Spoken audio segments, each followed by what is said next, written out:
جب کب نہ تھا تب نہ تھا، کچھ بھی نہیں تھا تو پیغمبر کا وجود، جب پیغمبر دنیا میں آئے تب زمانہ پیدا ہوا، زمین پیدا ہوا، مکان پیدا ہوا، مکین پیدا ہوا۔ تو معلومات اس کائنات کا سب سے پہلا نور، نور اول، عقل کامل، پیغمبر اسلام حضرت محمد مصطفیٰ صلی اللہ علیہ وسلم۔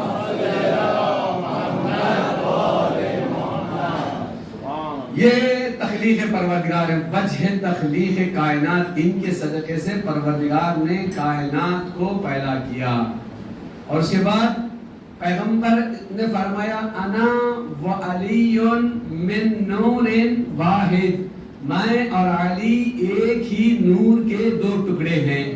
میں نے کہا نا کہ یہ آئینے کے مانند ہے، جب آئینے سے نور اس میں ساطع ہوتا ہے تو کرن نکلتے ہیں، ان کرن کے ذریعے سے اللہ نے انبیاء کو پیدا کیا۔ یا دوسرے حدیث میں کہ جب یہ نور پروردگار پورے نور کو خلق کر دیا، پیغمبر اسلام کے نور کو، اور اس میں جب حرارت بھی، اس حرارت کے ذریعے سے اس نور میں جب پسینے کے قطرے نکلے تو ان قطروں سے اللہ نے آدم کو بنایا، نوح کو بنایا، ابراہیم کو بنایا، موسیٰ کو بنایا۔ تو پیغمبر کے نور کے پسینے کے قطروں سے انبیاء بنے ہیں۔ تو سمجھ میں آیا، پسینہ اور ہے، خون اور ہے۔ نعرے محمدی، نعرے حیدری، فاطمہ آواز والا،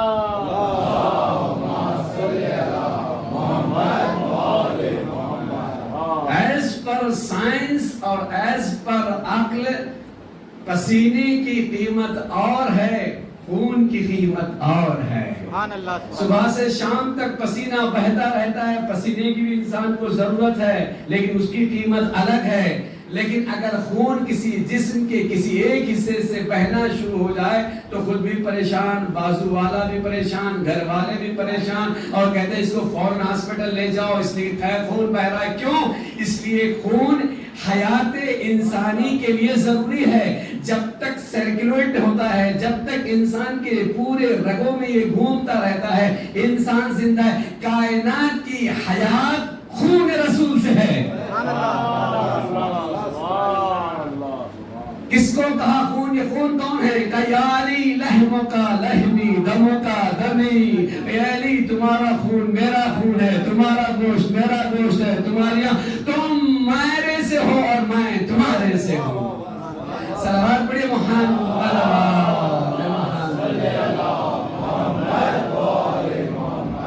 تو سمجھ میں آ گئے یہ خون کی تاثیر ہے۔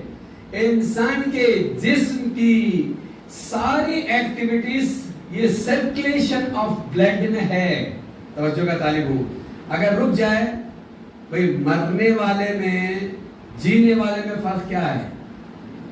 اس کے پاس بھی آنکھ ہیں، اس کے پاس بھی آنکھ ہیں، اس کے پاس بھی زبان ہے، اس کے پاس بھی زبان ہے، اس کے ہاتھ ہیں، اس کے پاس بھی ہاتھ ہیں، اس کے پاس بھی پیر ہیں، لیکن فرق کیا ہے زندے اور مردے میں؟ مردہ اکڑا ہوا ہے، حرکت نہیں، حرکت نہیں ہے، آنکھ ہے پر دیکھ نہیں سکتا، زبان ہے پر بول نہیں سکتا، کان ہے پر سن نہیں سکتا، ہاتھ ہے پر چلا نہیں سکتا، پیر ہے پر وہ آگے بڑھ نہیں سکتا، دل ہے کچھ بھی نہیں۔ بھئی فرق کیا ہے؟ کہا اس کا دل زندہ ہے، اس کا دل مردہ ہے۔ تو عزیزان محترم، دل کس کا زندہ رہتا ہے؟ جس کا دل پمپ کرے۔ جب پمپ کرتا ہے تو سارے جسم کے اعضاء میں خون وہ سرکولیشن ہوتا ہے، گردش کرتا ہے، جہاں جہاں جاتا ہے سارے اعضاء کام کرنا شروع کر دیتے ہیں۔ سمجھ میں آیا کہ خون کسے کہتے ہیں؟ خون وہی خون ہے جو حرکت میں آئے، جو حرکت میں نہ آئے وہ خون نہیں ہے۔ جب دین مبین اسلام کو خون کی ضرورت تھی، مدینے میں صحابی بھی تھے، تابعین بھی تھے، تابع تابعین بھی تھے، بڑے بڑے صحابہ تھے، لیکن خون کس کا حرکت میں آیا؟ جو حسین کا تھا۔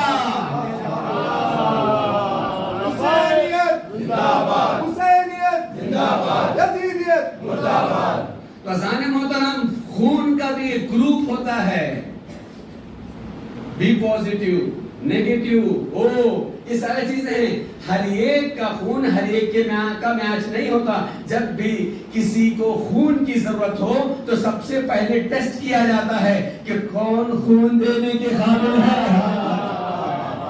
کون خون دینے کے قابل ہے. جب وہ اس کے میچ ہو جاتا ہے تب اس سے خون لیا جاتا ہے. یزید کے مقابلے میں جب حسین، جب دین اسلام کو خون کی ضرورت تھی تو اب اللہ نے ٹیسٹ کیا کہ وہ کون گھرانہ ہے جو جس کی میچنگ ہوگی اس کے ساتھ. تو آواز آئی یہ حسین کا گھرانہ ہے، اس لیے کہ حسین کا بچپنا تھا، اسلام کا بچپنا، حسین کی نوجوانی، اسلام کی نوجوانی، اسلام کی جوانی، حسین کی جوانی. جس گھر میں اسلام پلا اسی گھر میں حسین بھی پلا، جس آغوش میں اسلام پلا اسی آغوش میں حسین بھی پلا. جہاں پر حسین پہلائے گئے، حفاظت کیے گئے، وہیں پر اسلام بھی پھیلایا گیا. جس رسول نے اسلام کو پھیلایا اسی رسول نے حسین کو بھی بتایا. سلام بڑی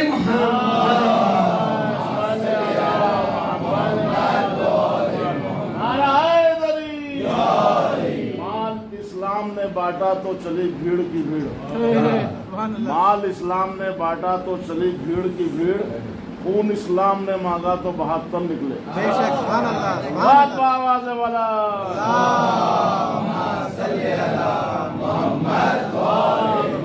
جب انہوں نے شعر کہہ دیا ہے تو آپ کو یہ بتاتا ہوں with in a short period دین اسلام کیسے ساری دنیا میں اسپریڈ ہوا، پھیل گیا with in a short period. Christianity کی بہت بڑی تاریخ ہے، ہندوازم کی بہت بڑی تاریخ ہے، جینزم کی بہت بڑی تاریخ ہے، بدھزم کی بہت بڑی تاریخ ہے. Islam with in a short period ساری دنیا میں چپے چپے میں اسلام پھیل گیا. ایشیا میں اسلام ہے، یورپ میں اسلام ہے، امریکہ میں اسلام ہے. دنیا کا کوئی ایسا گوش و کنار نہیں ہے جہاں پر اسلام نہ ہو. ارے جو اسلام 3 سے شروع ہوا تھا، ایک رسول اللہ، دوسرے جناب علی اور تیسرے جناب خدیجہ، یہ 3 نے شروع کیا تھا. یہ شارٹ پیریڈ اسلام کیوں پھیلا؟ کہا کسی بھی ایک مشن، کسی بھی ایک مکتب، کسی بھی ایک یونیورسٹی کو اگر کامیاب کرنا ہے تو 3 چیزوں کی ضرورت ہے. جس جگہ پہ 3 چیزیں ہوں وہ کام بہت ہی کامیاب ہو جاتا، سکسیس ہو جاتا. وہ کیا ہے؟ ایک قیادت، دوسرے حمایت، تیسرے دولت. تو یہ تینوں چیزیں اسلام کو مل گئی. رسول اللہ کی قیادت ملی، ابو طالب کا سپورٹ ملا اور خدیجہ کی دولت.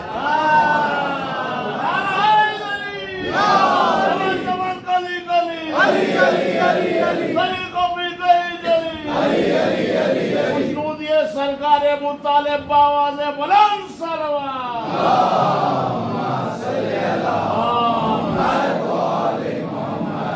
کہ جہاں پر رسول اللہ جیسا قائد ہے جو سیسا پلائی ہوئی دیوار کے مانند کھڑا ہوا ہے اور اپنی باتوں پہ پوری طرح سے استقامت کے ساتھ ان الذين قالوا ربنا الله ثم استقاموا تتنزل عليهم الملائكة. صرف لا الہ الا اللہ کہنا کافی نہیں ہے، لا الہ الا اللہ پہ ٹھہرنا، محمد رسول اللہ کہہ دینا کافی نہیں ہے، محمد رسول اللہ پہ ٹھہرنا سیسا پلائی ہوئی دیوار کے مانند یہ ضروری ہے. علی ولی اللہ کہنا کافی نہیں ہے، علی ولی اللہ پہ اپنے جانوں کو قربان. یہ بہت ضروری ہے کہ جو امتحان کی گھڑی ہے پہچان کی بہت ضرورت ہے. کربلا میں یزیدی اور حسینی میں فرق کیا ہے؟ ادھر بھی داڑھی، ادھر بھی داڑھی، ادھر بھی نمازی، ادھر بھی نمازی، ادھر بھی رکوع، ادھر بھی رکوع، ادھر بھی سجدے، ادھر بھی سجدے، ادھر بھی قرآن، ادھر بھی قرآن، ادھر بھی لا الہ الا اللہ، ادھر بھی لا الہ الا اللہ، ادھر بھی نماز شب پڑھنے والے، ادھر بھی نماز شب پڑھنے والے، ادھر بھی دعا، ادھر بھی دعا، ادھر بھی تسبیح، ادھر بھی تسبیح، ادھر بھی تحلیل، ادھر بھی تحلیل، ادھر بھی سجدہ، ادھر بھی سجدہ، ادھر بھی لا الہ الا اللہ، ادھر بھی لا الہ الا اللہ، ادھر بھی محمد رسول اللہ، ادھر بھی محمد رسول اللہ. ایک ادھر تھا ادھر نہیں، ادھر علی ولی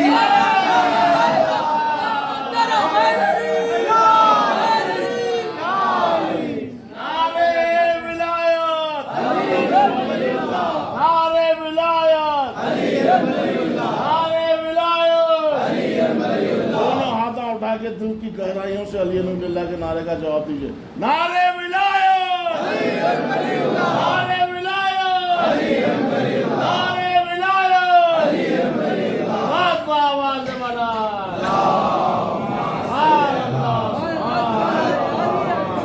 تو اب ایک خط کھینچ دیا امام حسین علیہ السلام نے قیامت تک. دیکھو دنیا میں مسلمان 73 فرقوں کے نہیں ہیں، 2 ہی فرقے ہیں، یا حسینی ہیں یا یزیدی ہیں.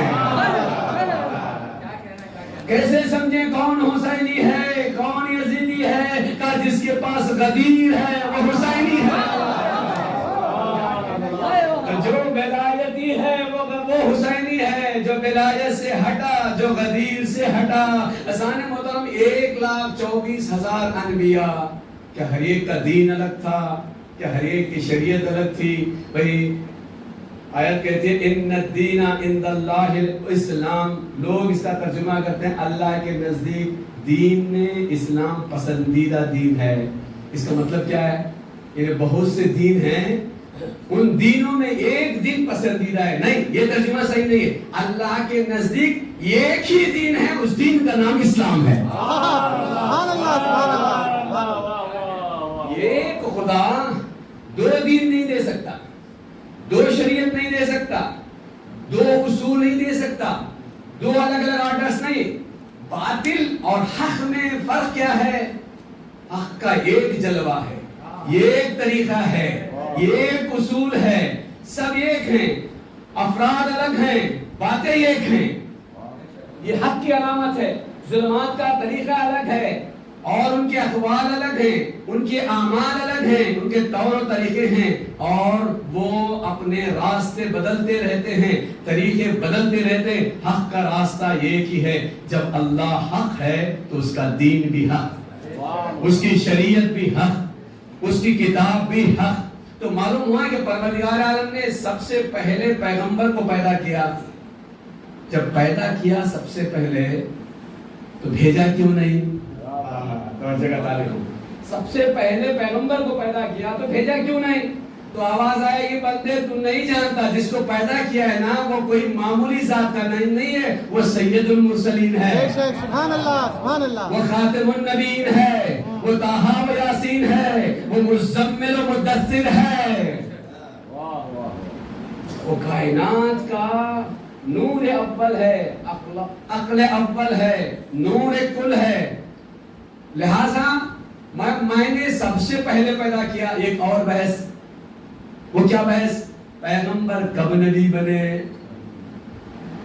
کوئی کہتا 40 سال کے بعد نبی بنے. تو 40 سال تک کیا کرتے تھے؟ اور جگہ تعلیم حضرت عیسیٰ گہوارے میں یہ گواہی دے رہے ہیں کہ پروردگار نے مجھے نبی بنا کر بھیجا ہے. اپنے نبوت کی گواہی دے رہے ہیں، اعلان کر رہے ہیں، اس ثابت بھی کر رہے ہیں اپنے ادعا کو کہ پروردگار عالم نے مجھے بچپن سے ہی نبی بنا کے بھیجا ہے. اور رسول 40 سال کے بعد نبی بنے. اور اس میں کہ وہ بشر ہے، بشری ہے یا نوری ہے، یہ سب. یا رسول آپ کہیے کہ آپ نبی کب بنے؟ تو پیغمبر فرماتے کنت نبیا و آدم بین الماء والطین. میں اس وقت بھی نبی تھا جب آدم ابھی مٹی اور پانی کے درمیان تھے، اور ابھی خلقت آدم کی نہیں بھی تھی، پیغمبر اسلام نبی تھے. اللہ اکبر. یہ کنتو بھی کیسے کنتو ہوئی؟ 4 کنتو. ہماری جانیں قربان ہو جائیں. یہ ایک اللہ کا کنتو کنزن مخفیہ، میں چھپا ہوا خزانہ. یہ ایک پیغمبر کا کنتو ہے کہ میں اس وقت بھی نبی تھا کہ جب آدم مٹی اور پانی کے درمیان تھے. یہ ایک علی کا کنتو کہ میں علی ولی کو بنے. علی غدیر میں اولی اعلان ہوئے، لیکن علی کہتے ہیں کنتو ولیہ و آدم بین الماء والطین. میں اس وقت بھی ولی تھا جب آدم مٹی اور پانی کے درمیان تھے. تو یہ تیسرا کنتو. پروردگار ایک ایسا ایک اور کنتو بھی بتا دے جو مسلمانوں کے سمجھ میں آ جائے. قدرہ قدیر میں آ جاؤ. پیغمبر ہاں دست رسول کے ساتھ دست علی ہے کہ من کنتو مولا. صلوات پڑھے محمد.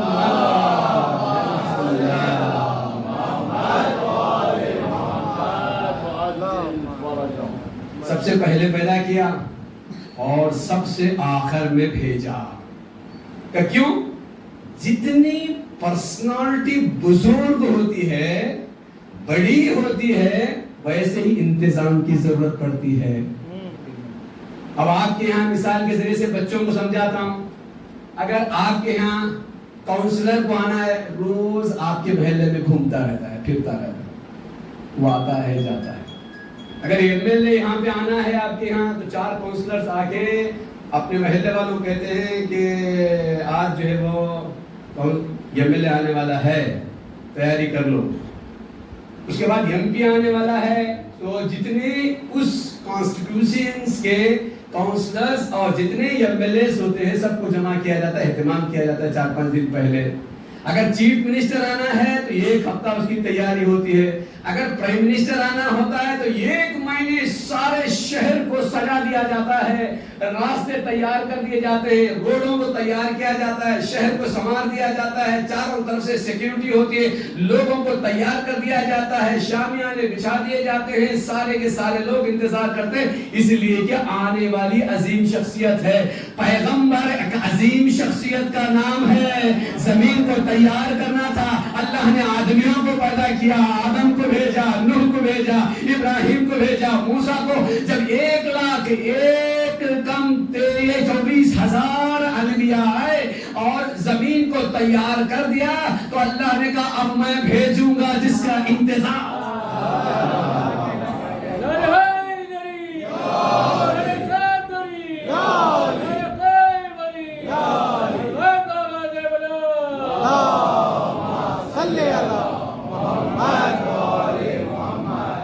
معلوم ہوا کہ جس کی جتنی زیادہ پرسنالٹی ہوتی ہے، شخصیت ہوتی ہے، اس کا انتظار کیا جاتا ہے نا.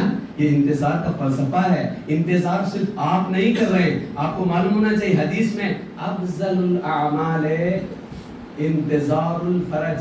سب سے بزرگ اور سب سے بہترین عمل، فضیلت عمل یہ کہ انسان انتظار کرے. صرف آپ انتظار کر رہے نہیں، 1,24,000 انبیاء نے آنے والے محمد کا انتظار کیا. ہر قوم نے کہا کہ آنے والا آئے گا، تم انتظار کرتے رہو اور اس عظیم ثواب کو حاصل کرتے جاؤ. اور پروردگار عالم نے اس عظیم خزانے کو چھپا کے رکھا تاکہ زمین تیار ہو جائے، لوگوں میں وہ زمینہ ہموار ہو جائے، ظرف پیدا ہو جائے، پوٹینشیل تیار ہو جائے. جس کی خبر نہ ہو اس کو بھیجا نہیں جاتا. لوگ کہتے ہیں کہ امام زمانہ اتنے 100 سال سے کیوں پردے غیب میں ہیں، اللہ بھیج کیوں نہیں رہا ہے؟ تو آواز آئے گی جب بھیجا تھا تم نے خبر نہیں کیا. ہم نے علی کو بھیجا، تم نے قتل کر دیا. حسن کو بھیجا، تم نے شہید کر دیا. حسین کو بھیجا، تم نے شہید کر دیا. زین العابدین کو بھیجا. جب بارش لگاتار ہوتی ہے تو لوگوں کو بارش کی قدر نہیں ہوتی. اگر 3-4 مہینے کے لیے مانسون چلے جاتا ہے تو کسان کہتا ہے پروردگار بارش دے دے. کہتے ہیں بارش دے دے، محلے والے کہتے ہیں بارش دے دے، دیہات والے کہتے ہیں بارش دے دے، شہر والے کہتے ہیں بارش دے دے، میونسپلٹی والے کہتے ہیں بارش دے دے. پروردگار اب سوکھا ہی سوکھا ہے، قحط ہی قحط ہے. تو معلوم ہوا جس چیز کو قدر نہیں ہوتی جب اسے کھینچ لیا جاتا ہے تو چاروں طرف سے آواز آتی ہے کہ پروردگار باران کو، رحمت کو نازل کر دے. تو ظاہر مطلب پروردگار نے ایک کے بعد ایک امام کو بھیجا. مسلمانوں نے قدر نہیں کی، ظلم بڑھتا گیا اور فساد بڑھتا گیا، سارے دنیا میں بے انصافیاں. اب ہر ایک کہہ رہا ہے اجل علی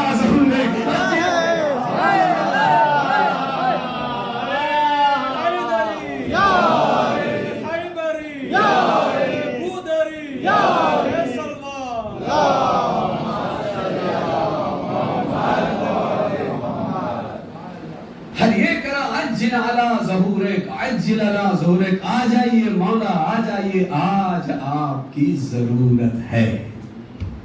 اگر کوئی ہیومن رائٹس کو ادا کر سکتا ہے دنیا میں اس پلیٹ فارم کو، کما ہوا حق کو، تو جس کا انتظار کر رہے ہیں اس کا آنا بہت ہی ضروری ہے. تو ذہن محترم، پیغمبر کے زندگی کے خصائص ہیں. ایک شخص آیا مولا امیر المومنین علی ابن ابی طالب علیہ السلام کے پاس، کہا مولا آپ رسول کی ایسی تعریف کیجئے، ان کے صفات کو ایسا بیان کیجئے کہ مجھے ایسا لگے کہ رسول میرے نزدیک آ گئے ہیں. کہ علی سے بہتر نبی کو کون سمجھ سکتا ہے؟ آج ساری دنیا میں مسلمانوں کا پرابلم یہ ہے کہ 4 چیزوں کو سمجھے ہی نہیں. اگر یہ 4 چیزوں کو سمجھ جائے تو سارے مسلمان متحد ہو جائیں، ایک قوم ہو جائیں، آپس میں اختلاف کا ختم ہو جائے. سب مانتے ہیں چاروں کو، اللہ کو مانتے ہیں نہیں؟ جلدی بولیے. مانتے. نبی کو مانتے ہیں نہیں؟ اس کے بعد اہل بیت کو مانتے ہیں نہیں؟ مانتے ہیں. صحابہ کو مانتے ہیں نہیں؟ دنیا کا ہر مسلمان چاروں کو مانتا ہے، لیکن جس کو جہاں رکھنا وہ نہیں جانتا. ایک طریقہ ہے جس کو جہاں رکھنا ہے مسلمان وہ نہیں جانتا. کوئی اللہ کی ذات کو سمجھتا نہیں، کوئی نبی کی ذات کو سمجھتا نہیں، کوئی اہل بیت کی شان کو سمجھتا نہیں. انشاءاللہ ایک محسوس ہوں گے، ایک اشارہ کروں گا آپ کی طرف. اور پھر اہل بیت کی شان کو سمجھتے نہیں، صحابہ کو کس کو کہاں رکھنا. وَاسْقُ كُلُّ شَيْءٍ فِي مَوْضِعِهِ، یہی تو مسئلہ ہے. جنت و جہنم کے درمیان ہر چیز کو عدالت کسے کہتے ہیں؟ ظلم کسے کہتے ہیں؟ عدالت یعنی ہر چیز کو اس کے جگہ پہ رکھنے کا نام عدالت ہے، اس کے غلط جگہ پہ رکھنے کا نام ظلم ہے. امامے کو سر پہ رکھنا عدالت ہے، پیر پہ رکھنا ظلم ہے. جائیے آپ آگے بڑھتے چلے جائیے. آنکھوں سے اہل بیت کو دیکھنا، ذہی کو دیکھنا، قرآن کو دیکھنا، عالم کے چہرے کو دیکھنا، باپ کے مبارک چہرے کو دیکھنا عدالت ہے. سیما کو دیکھنا ظلم ہے. اس زبان سے تسبیح و تحلیل و تمجید و پروردگار ذکر الہی کرنا عدالت ہے. جھوٹ بولنا، غیبت کرنا، دھوکہ دینا یہ ظلم ہے. ان ہاتھوں سے انفاق کرنا، خیرات کرنا، کسی کا ساتھ دے دینا، شفقت کرنا یتیم کے سر پہ، یہ عدالت ہے. کسی کو تھپڑ لگانا، اس دل میں محبت اور الفت کو، انس کو بھرنا، یہ عدالت ہے. دشمنی کینہ یہ ظلم ہے. ان پیروں سے کسی مومن کو ملانا یا کسی پیروں سے مسجد و عاشق خانے کی طرف جانا عدالت ہے. سینما کی طرف جانا ظلم ہے. بچوں کو تربیت دینا عدالت ہے، بدتمیز بنانا ظلم ہے. مال کو راہ حسین میں خرچ کرنا عدالت ہے، دوسری جگہ پہ خرچ کرنا ظلم ہے. اپنے وقت کو اس کے جگہ پہ خرچ کرنا. چلے جائیے اسی طرح سے اپنی ڈائری بھر دیجئے. عدالت کسے کہتے ہیں؟ ظلم اسے کہتے ہیں. مانتے تو سب ہیں، کس کو کہاں رکھنا یہ ضروری ہے. توجہ کا تعلیم. اب فرض کریں، کیا فرض کریں؟ جو مثال میں مثال آپ کو دیتے، یہ انگوٹھی کہاں پہننا چاہیے؟ انگلی. اس انگوٹھی کو پیر میں کوئی پہنے، وہ بھی تو جسم کا حصہ ہے نا، لیکن جگہ بدل گئی. ہر ایک چیز کی جگہ ہے. یہی تو کہتے ہیں نا، علی کو تم بھی مانتے ہو، ہم بھی مانتے ہیں، لیکن جہاں ماننا ہے وہ نہیں مانتے. ہم پہلا بلا فصل مانتے ہیں. سلامات پڑھیے محمد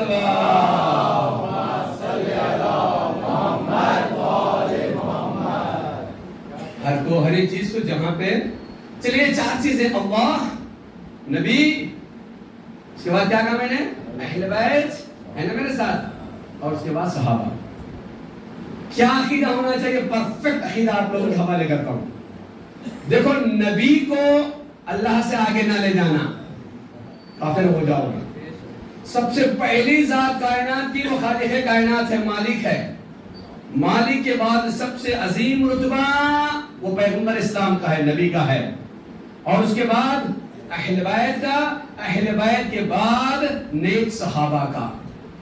اگر یہ رتبہ آ جائے تو سارے مسلمان کامیاب ہیں. ایک پلیٹ فارم پہ کوئی اختلاف نہیں ہے. اگر سمجھنا ہے مدینہ منورہ اللہ کا گھر مسجد، رسول من سجدے میں، حسین پشتے رسول پر، صحابہ پیچھے.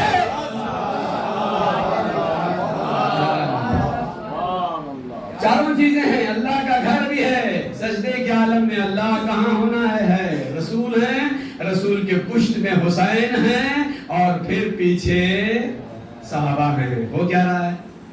آپ جب نماز کو آتے نا، آپ کے گھر والوں کو معلوم ہے کہ 7:15 بجے ہمارے پپا آ جاتے ہیں، ہمارا بھیا آ جاتا ہے. بھیا تو نہیں آتا اس لیے کہ وہ جوانی ہے نا، جوانی میں تھوڑی نماز پڑھے گا. اگر 7:15 کو آنے والے پپا جو 8:30 بجے 7:30 بجے جو وہ آن ٹائم ڈنر کر لیتے ہیں، اگر وہ 7:30 پونے 8 بجے تک نہ آئے تو کیا ہوگا؟ کیا کریں گے؟ فون کریں گے. تب فون نہیں تھا نا. توجہ کا تعلیم. تو ذہن محترم، جس صحابہ جب مسجد کو جاتے نماز پڑھنے کے لیے تو ان کا ایک مخصوص ٹائم تھا، وہ آ جاتے تھے. اب جب گئے نا، جو 7:15 بجے آنے والے تھے 7:30 ہو گئے، پونے 8 ہو گئے، کوئی صحابی مسجد سے نکلا ہی نہیں. تو ہوا کیا تھا؟ سارا مدینہ مسجد کا انتظار کر رہا تھا، مسجد صحابہ کا انتظار کر رہی تھی، اور صحابہ رسول کا انتظار کر رہے تھے، رسول حسین کو انتظار کر رہے تھے، حسین رسول کا انتظار کر رہے تھے، اور حسین جبرائیل کا انتظار کر رہے تھے، جبرائیل اللہ کے حکم کا انتظار. صلوات پڑھیے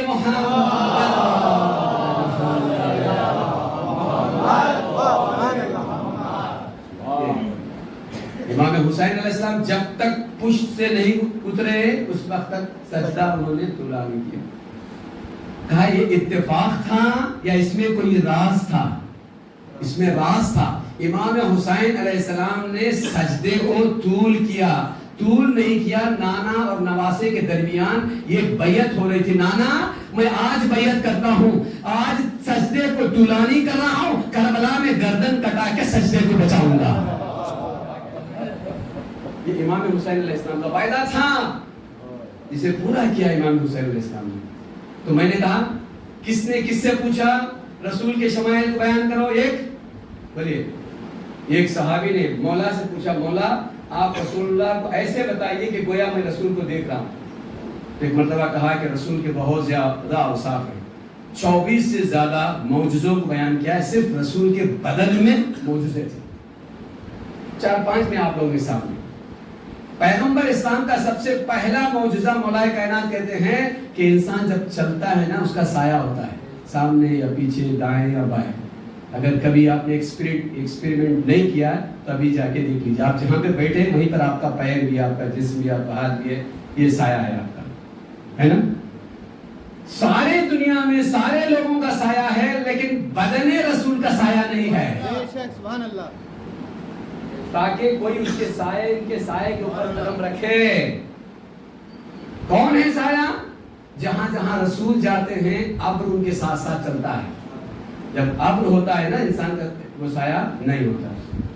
یہ سب سے پہلی خصوصیت.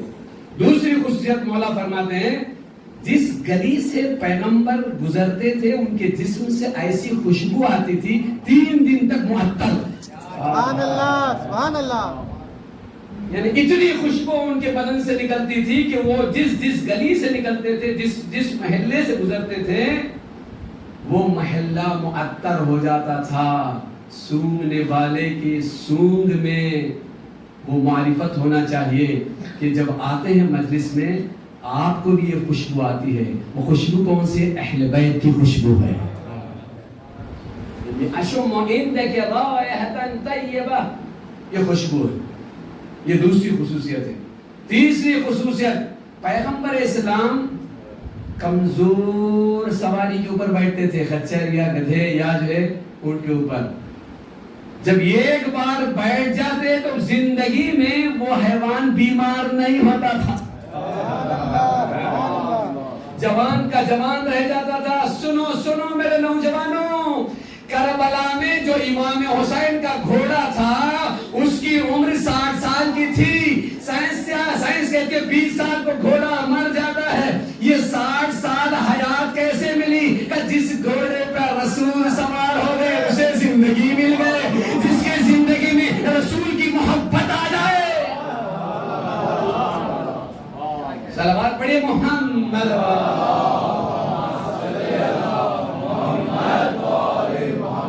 وہ کبھی بیمار نہیں ہوتا، وہ جوان ہوتا ہے. اہل بیت کے ساتھ جو متصل ہو جاتا ہے وہ کبھی بوڑھا نہیں ہوتا، وہ جوان ہوتا ہے، وہ کبھی بیمار نہیں ہوتا، اس کا دل ہمیشہ تر و تازہ ہوتا ہے۔ جب حیوان کو یہ عطا تو مومن کو کیا؟ پیغمبر اسلام کے بدن کے خصوصیات میں سے یہ خصوصیت یہ ہے کہ جب پیغمبر اسلام کسی بھی قحط کی جگہوں پہ جاتے اور جانے کے بعد جب ان کو اطلاع دی جاتی تھی کہ یہاں پہ بارش نہیں ہے، قحط ہے، پرابلم ہے اور لوگ جو ہے گرفتار ہیں، تو پیغمبر اسلام خشک کنویں پر اپنے لعاب دہن کو ڈالتے تھے، وہاں پر میٹھا پانی نکلتا تھا، جاری ہو جاتا تھا۔ پھر ان کے بدن کی خصوصیت یہ تھی کہ جب یہ بچے تھے بچپنے کے عالم میں، جب درختوں کو اشارہ کرتے تو درخت چلے آتے تھے، درختوں کے میووں کو توڑنے کی ضرورت نہیں تھی، درختوں کو اتنی معرفت تھی یہ کائنات کا رسول ہے، اس کی اطاعت کرنا ضروری ہے۔ میووں کو حوالے کر دیتے تھے اور جو رسول اللہ کے ساتھ ہوتے تھے وہ سیراب ہو جاتے تھے۔ یہ خصوصیات ہیں پیغمبر اسلام حضرت محمد مصطفیٰ صلی اللہ علیہ انشاءاللہ اس بحث کو میں آگے بڑھاتا ہوں، انشاءاللہ آپ لوگ بھی محسوس ہونے کی کوشش کریں کہ یہ بدن رسول اللہ، جسد رسول اللہ کے معجزات تھے کہ جو دنیا والوں نے اپنے آنکھوں سے دیکھا اور پایا۔ جب ان کے بدن کی اتنی خصوصیت ہے تو پھر ان کی وجود کی کیا خصوصیت ہوگی، ان کی ذات کی کیا خصوصیت ہوگی، ان کی علم کی کیا خصوصیت ہوگی، ان کے خون کی کیا خصوصیت ہوگی۔ اور جو پیغمبر اسلام کی خصوصیت ہے وہ اہل بیت کی خصوصیت ہے۔ اسی لیے پیغمبر اسلام نے فرمایا حسین منی وانا من الحسین، حسین مجھ سے ہے اور میں حسین سے ہوں۔ پیغمبر اسلام نے ہمیشہ تاکید کی۔ میں نے صبح کے مجلس میں یہاں تک کہنے کی کوشش کی، عرض کیا کہ امام حسین علیہ السلام کی شہادت سے پہلے لوگوں نے حسین کی شہادت پہ گریہ کیا، سارے انبیاء نے گریہ کیا، پیغمبر اسلام نے گریہ کیا، مولا کائنات نے گریہ کیا۔ اب منزل آئی فاطمہ زہرا جس نے چکی پیس پیس کے حسین کو پالا تھا، حسن کو پالا تھا، اپنے بچوں کو پالا تھا، زینب کو پالا تھا، ام کلثوم کو پالا تھا۔ فاطمہ زہرا نے شہادت سے پہلے حسین پر گریہ کیا۔ کب تھا؟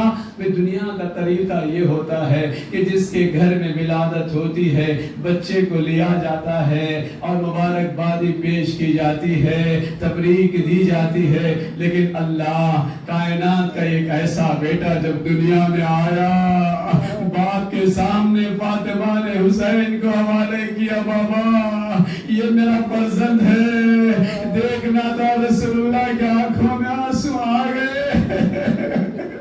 کہا بابا تبریک اور مبارکبادی کی بجائے آپ لوگ کیوں رہے ہیں؟ کہا بھی جبرائیل آئے تھے، انہوں نے کہا اے رسول یہ ایسا نوازا ہے جسے کربلا میں گھیر کے شہید کر دیا جائے گا، جس کا سو کا گلا کاٹ دیا جائے گا، جس کا گھر اٹھ جائے گا۔ جزاکم ربکم، خداوند عالم سوائے غم حسین کی کسی اور غم میں نہ رلے آزادارو۔ جب ماں نے یہ بات سنی پیغمبر اسلام کی تو ایک مرتبہ کہا بابا اگر ایسا امتحان ہے تو حسین کی قتل کو اور حسین کی شہادت پر رونے کے لیے آپ زندہ رہیں گے؟ کہا نہیں میں تو دنیا سے سب سے پہلے چلا جاؤں گا۔ زہرا نے گریہ کیا، کہا کیا بابا دکھیاری ماں بیٹے پر رونے کے لیے زندہ رہے گی؟ کہا نہیں بیٹی سب سے پہلے تم ملاقات کرے گی، 18 سال کا سن ہوگا، بال سفید ہو جائیں گے، کمر خمیدہ ہوگی، ہاتھ میں عصا ہوگا اور یہ مرضیاں پڑھتی رہوگی، سبت علیہم صائم لو سبت علی الایام سرنا لیالِ بابا۔ آپ کے بعد مجھ پر ایسی ایسی مصیبتیں پڑی کہ اگر روشن دن پر پڑتی تو تاریکی شب میں تبدیل ہو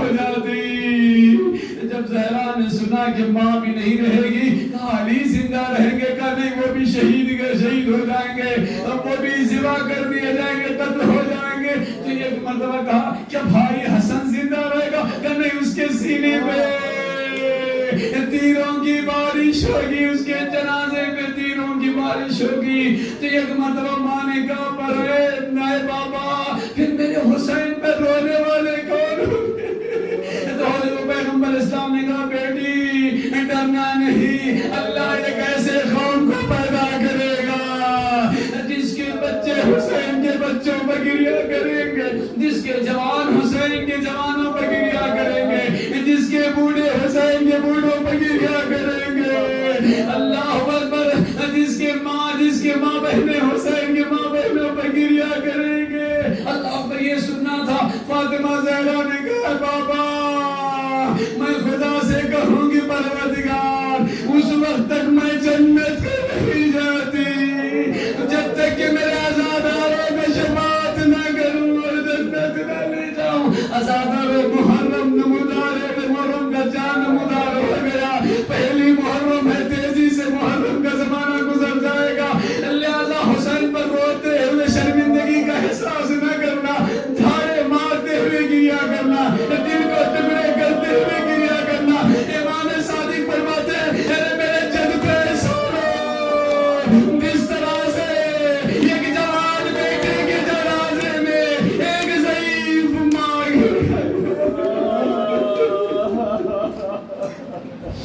الا